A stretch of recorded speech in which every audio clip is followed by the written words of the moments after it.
Hello traders. क्या आप 1 फरवरी को बजट आने का वेट कर रहे हैं एंड आपको ऐसी उम्मीद है कि बजट में एक बहुत बड़ा टैक्स कट होगा, बम्पर टैक्स कट होगा? अरे तो भाई रुक जाओ थोड़ा। ऐसा कुछ नहीं होने वाला है। टैक्स कट होने के चांसेस बहुत ज़्यादा कम हैं और इसका पूरा डिटेल्ड एनालिसिस करेंगे, क्योंकि इसके पीछे मैंने बजट में क्या हो सकता है, क्या एक्सपेक्टेशन हो सकती हैं, किस सेक्टर पर फोकस होगा, कौन से स्टॉक्स पर फोकस होगा, उससे रिलेटेड मैंने बहुत सारी रिसर्च की है। मैंने बहुत सारे आर्टिकल पढ़े हैं, बहुत सारे एक्सपर्ट्स के वीडियोस, इंटरव्यूज़ देखे हैं, कॉलम्स पढ़े हैं एंड उसके बाद मैंने इसको थोड़ा समराइज़ किया है। और एक आर्टिकल जो मुझे मिला है जो कि काफ़ी कह सकते हैं समराइज्ड वे में लिखा हुआ है, तो उसके ज़रिए हम समझेंगे कि बजट में बेसिकली हम क्या एक्सपेक्ट कर सकते हैं, ये बजट इंडिया के लिए कितना इम्पोर्टेंट है और क्यों इम्पोर्टेंट है।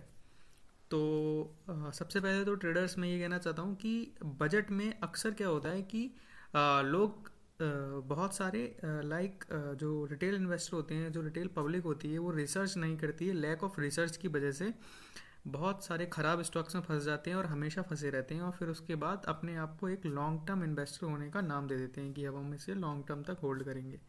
एंड यही उनकी सबसे बड़ी गलती हो जाती है, जिससे कि उनका पोर्टफोलियो हमेशा नेगेटिव में रहता है या फिर वो लॉस बुक करते हैं।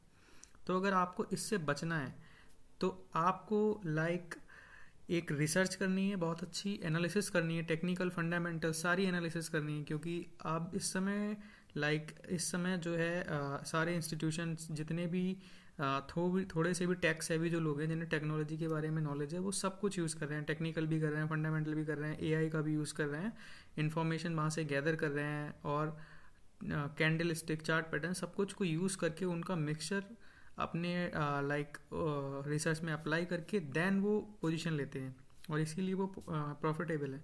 तो अगर आपको ये सब चीज़ें सीखना है, या फिर आप मेरी रिसर्च के बेसिस पर उसके ऊपर अपनी रिसर्च करना चाहते हैं, वेरिफिकेशन करना चाहते हैं, और उसके बाद अपना इन्वेस्टमेंट डिसीजन लेना चाहते हैं, तो अगर आप एक स्मार्ट इन्वेस्टर बनना चाहते हैं तो सबसे पहले तो मेरे चैनल को सब्सक्राइब कर लें, क्योंकि मैं लगातार अब ये वीडियोस लाता रहूँगा। ऐसी टेक्निकल एनालिसिस की वीडियोस एंड फंडामेंटल एनालिसिस की वीडियोस ऑलरेडी मेरे चैनल पर पहले से पड़ी हुई हैं, एंड बहुत ही जल्द मैं बजट से रिलेटेड एंड सारे जो इम्पोर्टेंट स्टॉक्स हैं उनकी फंडामेंटल एनालिसिस करना है, कैसे करना है, उन सब से रिलेटेड वीडियोस आती रहेंगी। तो सबसे पहले अभी हम चलते हैं कि बजट 2026 में हम क्या एक्सपेक्ट कर सकते हैं। तो यहाँ पर एक आर्टिकल है, 5 पैसा का ये आर्टिकल है। तो यहाँ पर इसमें काफ़ी समराइज वे में लिखा हुआ है, बट मैं आपको कुछ कुछ चीज़ें समझा देता हूँ जो मैंने रिसर्च की है। जो इस बार जो बजट होने वाला है वो इस चीज़ पर फोकस नहीं होगा कि कितना रेट कट, कितना टैक्स कट होगा। इस बार जो है गवर्नमेंट पॉपुलिज्म पर फोकस ना करके प्रूडेंस पर फोकस कर रही है। तो पॉपुलिज्म का मतलब क्या होता है? पॉपुलिज्म का मतलब होता है जब गवर्नमेंट या पॉलिटिशियन, किसी भी देश के गवर्नमेंट या पॉलिटिशियन फोकस करते हैं इमीडिएट गेन के ऊपर, उन्हें जनता को खुश करना होता है, या फिर जनता में उनका विरोध चल रहा है तो उसको उनको खुश करना है, उनको इमीडिएट रिवॉर्ड देना है, इमीडिएट कुछ गेन देना है, या तो पैसे दे दिए या फिर कुछ टैक्स कट कर दिए, जिससे कि उनको इमीडिएट सपोर्ट मिले।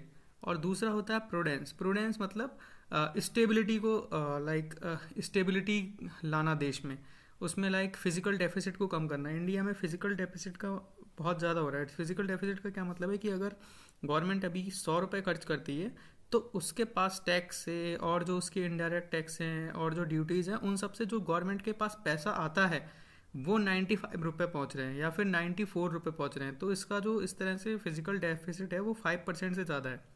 गवर्नमेंट का ये टारगेट है कि अगर वो 100 रुपये खर्च करे तो उसके पास 96 रुपये आए, यानी कि उसको फिजिकल डेफिसिट को कम करना है, उसको 4% तक कम करना, 4% तक करना है, जो कि अभी 5% प्लस है। तो अब ये कैसे करेगी गवर्नमेंट? गवर्नमेंट इस बजट में बहुत ज़्यादा टैक्स कट नहीं करने वाली, सबसे पहली बात। क्योंकि अभी हमने देखा कि कुछ दिन पहले दिवाली के अराउंड ही गवर्नमेंट ने बहुत ज़्यादा जीएसटी टैक्स कट किए थे, जिसमें जो 4 स्लैब होते थे जीएसटी के, 5%, 12%, 18% एंड 28%, उसको जस्ट 2 स्लैब में कर दिया है, 5% और 18%। इतना भारी टैक्स कट करने के बाद उससे पहले जो अगस्त में जो बजट आया था गवर्नमेंट का, क्योंकि पिछली लास्ट ईयर इलेक्शन थे, सॉरी लास्ट ईयर जो इलेक्शन थे, देन ये 2025 में जो बजट आया था उसमें गवर्नमेंट ने 12 लाख तक जो भी लोग पैसे कमाते हैं जिनकी भी इनकम है उनको लाइक टैक्स फ्री कर दिया है। तो वहाँ भी इनकम टैक्स में भी पिछले बजट में छूट दे दी है, जीएसटी भी कम कर दिया है। अब इसके बाद अगर लाइक गवर्नमेंट और ज़्यादा लाइक टैक्स कट करेगी तो गवर्नमेंट के पास जो पैसा आता है जिससे वो स्पेंडिंग करती है, जिससे वो देश चलाती है, देश में कैपेक्स करती है यानी कि कैपिटल एक्सपेंडिचर करती है, वो पैसा गवर्नमेंट के पास नहीं होगा इनफ। तो ये एक दिक्कत हो जाएगी। तो रेट लाइक इनकम टैक्स में कम कट होंगे ऐसा होना लाइक बहुत मुश्किल है। दूसरा ये है कि क्या हो सकता है कि लाइक दूसरी एक मांग ये उठ रही है, डिमांड, कि लॉन्ग टर्म कैपिटल गेन्स को कम किया जाए। तो लॉन्ग टर्म कैपिटल गेन को एकदम एबोलिश कर दिया जाए। तो लाइक बहुत सारे लोग ये मान रहे हैं कि लॉन्ग टर्म कैपिटल गेन कम नहीं होगा या मतलब ख़त्म नहीं होगा। लेकिन मुझे लग रहा है कि अभी जो 12.5% लॉन्ग टर्म कैपिटल गेन्स है उसको मे भी कुछ कम कर दें, मे बी 10% कर दें, तो ये एक थोड़ी सी पॉजिटिव न्यूज़ हो सकती है। दूसरा है कि लाइक गवर्नमेंट एसटीटी जो सिक्योरिटी ट्रांजैक्शन चार्ज लगता है, फीस लगती है, उसको कम कर सकती है। ये इसलिए कम कर सकती है क्योंकि इससे बहुत ज़्यादा रेवेन्यू जो पैसा गवर्नमेंट को मिलता है, इससे बहुत ज़्यादा पैसा नहीं मिलता है, तो बहुत ज़्यादा इस पर फ़र्क नहीं पड़ेगा। दूसरा, हमने फिजिकल डेफिसिट की बात कर ली कि गवर्नमेंट का टारगेट है कि 2026 में हमें 4.4% तक लाना है। फिर उसके बाद 27 यानी कि इस वाले बजट में 4 से 4.1% तक लेकर आना है फिजिकल डेफिसिट को। अब इस बजट में कौन कौन से लाइक सेक्टर्स और फिर उनमें कौन कौन से स्टॉक्स जो हैं लाइक उनको फ़ायदा हो सकता है। तो जो सेक्टर्स जो बहुत ज़्यादा जिनको बहुत ज़्यादा फ़ायदा पहुंचेगा इससे, जहाँ पर इस बजट का बेसिकली जो कैपेक्स होगा, कैपेक्स का मतलब ये कि गवर्नमेंट फंड्स अलॉट करेगी अलग अलग सेक्टर में। तो लाइक इंफ्रास्ट्रक्चर कैपिटल गुड्स में लाइक इस बार बहुत ज़्यादा एनालिस्ट एक्सपेक्ट कर रहे हैं कि कैपेक्स होगा कैपिटल गुड्स और इंफ्रास्ट्रक्चर। तो कैपिटल गुड्स क्या होता है? कैपिटल गुड्स में जैसे एलएनटी हो गया, सीमेंस हो गया, एबीपी हो गया, तो ये ऐसी कंपनी है लाइक ये लोग और ज़्यादा मशीन, ये समझो कि इनके पास ऐसी मशीन्स है जो और मशीन्स बनाती हैं, है ना। तो इसका मतलब है कि एलएनटी क्या करेगी? ब्रिज बनाएगी, एलएनटी रिफाइनरीज बनाएगी, इंफ्रास्ट्रक्चर पर फोकस करेगी। एबीबी जैसे कि क्रेन बनाना, है ना, या फिर कोई मोटर बनाना। तो ऐसी अल्ट्राटेक हो गई, तो ये सारी चीज़ें, अल्ट्राटेक सीमेंट हो गया, अंबुजा सीमेंट हो गया, श्री सीमेंट हो गया, तो जितना भी इंफ्रास्ट्रक्चर डेवलप होगा तो वहाँ पर लाइक मशीनरी भी यूज़ होगी, ऑटोमेशन भी यूज़ होगा, सीमेंट भी यूज़ होगा, वहाँ पर एलएनटी की एक्सपर्टीज़ भी यूज़ होंगी, सीमेंस की ऑटोमेशन से रिलेटेड चीज़ें भी यूज़ होंगी। तो ये चीज़ें इंफ्रास्ट्रक्चर एंड कैपिटल गुड्स में जो कंपनीज़ हैं जो जिनको हम नज़र पे रख सकते हैं वो ये हैं। देन फिर आ जाता है banking financial. Banking and financial में क्या है कि गवर्नमेंट ने जो पहले से इनकम टैक्स कट कर रखे हैं, जीएसटी कट कर रखे हैं, तो उसे और पैसे चाहिए। तो क्या करेगी वो इस बजट में वो प्राइवेटाइजेशन पे और ज़्यादा फोकस करेगी।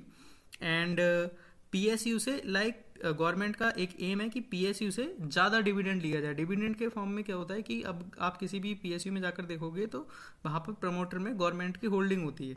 तो जब गवर्नमेंट वहाँ पर होल्डर है, एज ए प्रमोटर है, प्रेसिडेंट ऑफ इंडिया, तो जो जैसे हम लोगों को डिविडेंड मिलता है उसको भी डिविडेंड मिलता है, तो उसको डिविडेंड जो है ज़्यादा दिया जाए। तो ये डिविडेंड को बढ़ाने की बात हो रही है 40% से 75% तक, यानी कि एक बहुत बड़ा इंक्रीज जो है आरबीआई डिविडेंड्स में करने वाली है, जिससे कि एक मोटा पैसा गवर्नमेंट को मिलेगा और इस पैसे को वो लाइक कैपेक्स कर पाएगी। देखो यहाँ पर लिखा भी है capex continually almost 15 to 20 trillion rupees on an average for the next 10 years. ठीक है, तो यहाँ पर कैपेक्स होगा, कैपेक्स से इंफ्रास्ट्रक्चर बढ़ेगा, इंफ्रास्ट्रक्चर बढ़ेगा तो जॉब बढ़ेंगी, लाइक वहाँ पर कनेक्टिविटी बढ़ेगी, फॉरेन इन्वेस्टर्स आएंगे, हमारे खुद के जो डोमेस्टिक इन्वेस्टर हैं वो आएंगे, उससे लाइक फैक्ट्री सेटअप होंगी, बहुत सारी मैन्युफैक्चरिंग यूनिट सेटअप होंगी। बेसिकली देश एक स्टेबिलिटी की ओर बढ़ेगा, देश एक मैन्युफैक्चरिंग हब की ओर बढ़ेगा, जो कि हमें चाइना से कम्पीट करना है। तो यहाँ पर मैन्युफैक्चरिंग करनी है, देन उसको एक्सपोर्ट भी करना है जो भी हम प्रोडक्ट बना रहे हैं। तो उसमें हम देख सकते हैं टाटा मोटर्स जो कि लाइक ऑटोमोबाइल कंपनी है, डिक्सन कंपनी है, एक भारत फोर्ज है, फिर उसके बाद टेक्नोलॉजी, ईवी या रिन्यूएबल्स। तो इसमें हम देखें कि टेक्नोलॉजी, ईवी और रिन्यूएबल्स, अब यहाँ पर अगर हम देखें तो ईवी में क्या है, ईवी की कोई भी कार बनेगी तो उसके लिए सेमीकंडक्टर चिप चाहिए। एंड यहाँ पर टीसीएस, विप्रो, एचसीएल, तो यहाँ पर बेसिकली बात करें टाटा का एक बहुत बड़ा प्लांट 1 लाख करोड़ का से भी ज़्यादा का इन्वेस्टमेंट इन्होंने कर रखा है। कहाँ पर? गुजरात में। HCL का भी सेम ऐसे ही है। HCL ने भी फॉक्सकॉन के साथ नोएडा में एक जो सेमीकंडक्टर मेकिंग फैक्ट्री और यूनिट सेटअप की है। तो ये जो जितने भी स्टॉक हैं, AI लेड प्रोडक्टिविटी पर फोकस करने वाले, EV थीम पर फोकस करने वाले, रिन्यूएबल एनर्जी पर फोकस करने वाले, तो ये सारे स्टॉक पर हम नज़र रख सकते हैं। और इनमें से इन स्टॉक्स पर मैंने पहले से ऑलरेडी वीडियो भी बना रखा है, तो आप उसका वो डिस्क्रिप्शन में जाके उसका लिंक मैं प्रोवाइड कर दूंगा, आप वहाँ से जाके चेक कर सकते हैं। दूसरा फिर logistic and aviation. Logistic and aviation में देखें तो IRCT जो कि रेलवे से रिलेटेड है, इंडिगो जो कि हमारा लाइक एरो जो फ्लाइट्स होती हैं, एरोप्लेन्स होते हैं, उनसे रिलेटेड है। दूसरा फिर ITC होटल्स है ना। तो अभी हमारे इंडिया में हम देख रहे हैं डोमेस्टिक टूरिज्म भी बढ़ रहा है और इंटरनेशनल टूरिज्म भी बढ़ रहा है। तो होटल्स की डिमांड भी बढ़ेगी। आप कहीं भी जाओगे, आप पहले होटल्स देखोगे कि आपको कहाँ रुकना है ना। दूसरा फिर एनर्जी में अगर हम आ जाते हैं तो ऑयल, गैस एंड LNG, और फिर ट्रांजिशन प्ले। ट्रांजिशन प्ले का मतलब यहाँ पर है कि पहले तो अभी जो बेसिकली हमारी कंपनी जैसे रिलायंस हो गया, ONGC हो गया, गेल हो गया, पेट्रोनेट, या फिर जो BPCL और IOCL, ये ऑयल एंड गैस और LNG पर फोकस करती हैं। ट्रांजिशन प्ले का मतलब है कि ये अब थोड़ा थोड़ा शिफ्ट करेंगी ग्रीन एनर्जी पर, जैसे कि हाइड्रोजन एनर्जी हो गया है ना, तो उन चीज़ों पर। फिर ये MSME से रिलेटेड यहाँ पर केवल एक कंपनी का नाम दे रखा है, तो इसकी मैं आपको ये स्मॉल कैप में, स्मॉल कैप से मिड कैप के रेंज में ये कंपनी है। तो इस पर मैं पूरी फंडामेंटल एंड टेक्निकल एनालिसिस करके वीडियो लेकर आऊँगा इसके बारे में, तभी आपको क्लियरिटी मिलेगी। एंड ये आर्टिकल आप यहाँ पर पढ़ भी सकते हैं इसकी वेबसाइट पर। तो यहाँ पर देख सकते हैं कि डिविडेंड प्ले अगर आपको करना है तो इन्होंने रिकमेंड किया है SBI, state bank of India. Infrastructure के सेक्टर में अगर आपको करना है तो ये बता रहे हैं L&T, जो कि निफ्टी 50 की भी कंपनी है, टॉप 10 कंपनीज में आती है इंडिया की। तो L&T है। टेक इनोवेटर में टाटा एलेक्सी AI थीम पर फोकस कर रही है इंडिया में। टाटा की ही एक कंपनी है ये, टाटा ग्रुप की। और जो AI इंडिया मिशन है गवर्नमेंट ऑफ इंडिया का, उसके साथ भी ये लोग कोलैबोरेट करके उसको भी बढ़ा रहे हैं आगे।